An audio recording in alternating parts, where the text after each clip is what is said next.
The illegal act of wildlife trade and poaching poses a huge threat to biodiversity conservation and endangered species.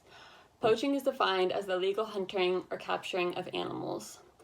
In this video, I'm going to be going over poaching as a whole, and more specifically look at the issues that rhinos are facing with poachers, because I feel like it's more beneficial to get a really in-depth understanding of one animal rather than getting an overall picture of poaching and how it affects all animals. So throughout this video, I'm going to be going over the history of poaching, where it happens, why it's happening, and where things stand today. Throughout this video, you'll see how culture and politics greatly affects the issue of poaching. So poaching mainly occurs in African countries and has been occurring in African countries for a long time, but in recent years we've seen a big reemerge of poaching as a whole, and more specifically in rhino poaching.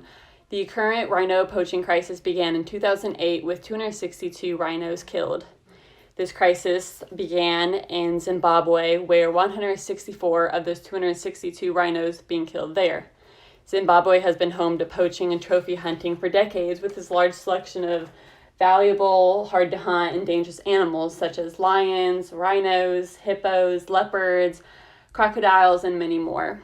Trophy hunting is legal in Zimbabwe and typically occurs on state, private, or communal land, which is regulated by the ZPWMA. Trophy hunting is a big part of Zimbabwe's income, which is one of the incentives for Zimbabwe to catch poachers. Trophy hunting of rhinos is illegal, so any killing of rhinos is illegal in Zimbabwe, which makes the punishment for rhino poachers the highest of all animals, being with the fine being $120,000 US. Some other poaching fines include $5,000 for a lion, $20,000 for an elephant, and $6,000 for a buffalo. So if this fine isn't paid, there are different prison sentences for different animals. So the prison sentence for a lion would be a lot less than an elephant, just like the fine is a lot less. In 2017, 640 people were arrested for poaching. So going back to the 2008 rhino poaching crisis, starting in Zimbabwe, so after these poachers killed probably the easy rhinos and went on more of the easier land, these poachers started spreading to neighboring countries, and just the idea of poaching was being seen by different countries, and it started spreading very quickly. And the first country that was hit the hardest after the spread was Kenya. Poachers went into Kenya by crossing over Kenya's border and taking refuge in protected areas along the border. In instances like this, you can see how poaching and wildlife trade results in regional conflicts, and instances like this can eventually turn into global conflicts. The issue of poaching in Kenya did see a measurable decline after 1989, when a ban was put on the international trade of ivory, imposed by the Convention of International Trade in Endangered Species of Wild Fauna and Flora. Right after this ban was put in place, the Kenya government burned large stockpiles of elephant tusks to show the world and to show poachers that they are taking this issue very serious. Again, there was a measurable decline of poaching after this ban and after this big scare, but there was an initial re-arise with poaching after a decision made by the Convention on International Trade in Endangered Species on Wild Fauna and Flora, allowing 2 one-off sales of elephant ivory after this ban. So after these 2 one-off deals and poaching spreading to Kenya, poaching officially became a big issue again. And once Kenya was getting hit hard by poaching, they found it harder to contain this issue, with poachers having new target areas and new killing methods, such as using poison instead of firearms. So why are poachers in Africa still poaching with these huge risks at hand? Currently, poaching of endangered and threatened species will give a person a life sentence or a fine no less than 20 million shillings, which is around $200,000 US. A study conducted by Hua Nan Dang and Martin Mason, interviewing consumers of rhino horns and former traders, found that former traders reported that the potential profits outweigh any of the risk they face. So with consumers willing to pay such a high price for rhino horns, the fine that they would get from being caught is very little compared to what they would get from consumers. So, on the other hand, why are consumers purchasing rhino horns from the black market with their potential risks? In the same study, consumers in Vietnam, which is one of the lead consumers of rhino horns, believes that the police would not pay attention to rhino horn use and that the law enforcement efforts only focus on illegal trade in large quantities. And we see similar instances like that in the US. So why in particular, though, are these people taking any bit of a risk just to get a rhino horn? Why do they even want these rhino horns? It was found that the top 3 reasons that rhino horns are consumed is for medical reasons, gift giving, and to show status. For medical, they believe that it can cure anywhere from the common cold to a hangover, and can possibly even cure things like cancer. And for status, it's just like diamonds and gold in the US. It is a way to show our wealth, and the same people that would use that to show their wealth would give that as a present. A lot of people in places such as the US would hear why consumers are using rhino horns for medical reasons and say that's crazy.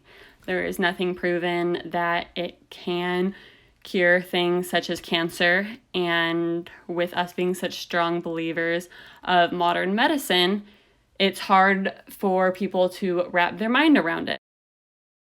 Surprisingly, though, a lot of rhino horn consumers also have some skepticism about the effectiveness of rhino horn powder, with 50% of the consumers interviewed reporting no desired effects. There's been many measures taken to advertise the reports of ineffectiveness, but people don't seem to listen since this is something deeply ingrained in people's culture.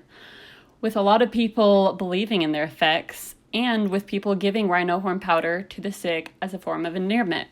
We see forms of endearment like this in the US, like when someone gives you a cup of tea when you have a minor illness like a cold or a strep throat, or you're given a prayer when you're facing life-threatening illnesses such as cancer.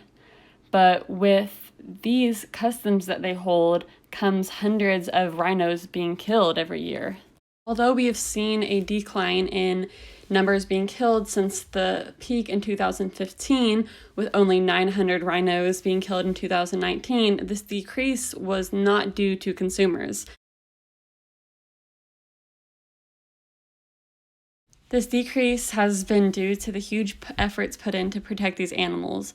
And these huge efforts comes a large amount of money to protect them. And every year the price to protect these animals keep going up, and people aren't able to afford them. A number of high-profile private landowners in South Africa said they aren't able to afford costs anymore and are going to have to disinvest in rhinos. With consumers not changing, the quantity demanded for rhino horns stays high. The only way to save these animals are taking the various measures to protect them, but with prices getting too high to protect them, the future of rhinos is unsure. So to wrap up this video, and at the beginning of the video, I talked about how political geography and cultural geography greatly affects the issue of rhino poaching. And these two things aren't seen as just, they're both there, they're intertwined. They are what makes this issue an issue, is the political and legality part of it and the cultural part of it. That's why this is an issue. With the consumers consuming this illegally and the rhinos being killed because of their cultural beliefs and it being a medicine. And then the government, on the other hand, they saying that's not a medicine, it doesn't work, you're not killing these rhinos, there's no middle ground, like, you're done with it. But then they keep doing it, people get arrested. There's not a middle ground currently, and a middle ground I thought of that could possibly work or possibly not work at all is having the government sell rhino horns without killing the animal.